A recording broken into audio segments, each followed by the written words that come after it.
I'm Marshall Vandruff, and I'm going to teach you animal anatomy. Let me tell you how this came about. Claire Howlett, the editor of Imagine Effects magazine, spotlighted my drawings in issue number 41, which included some of these little drawings and one of my couple hundred sketchbook pages where I just fill the page with everything that occurs to me. Mostly pencil drawings, some rollerball, and some traditional pen and ink. Then she asked if I would do a teaching series for them on animal anatomy for artists. I said yes, and these lessons began as 6 feature articles from issue number 45 to issue number 50, and here they are. That's how it happened. Thank you, Claire. Let's begin. Our first section will be an introduction to animal anatomy and the solid approach to drawing.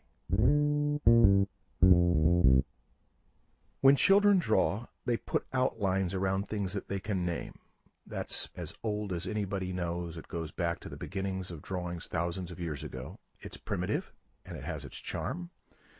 But as drawing evolved, artists began to care about more than shape. They cared about making an animal look realistic, where a set of planes would receive light and another set of planes would be in shadow.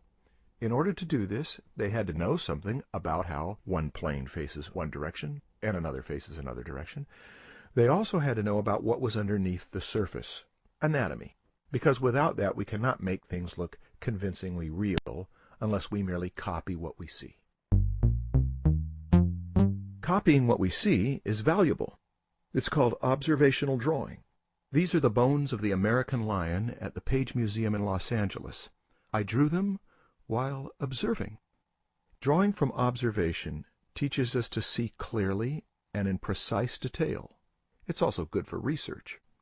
But this doesn't teach me anything about how to invent an American lion out of imagination. For one thing, it's too complex. How could you memorize all of those little parts?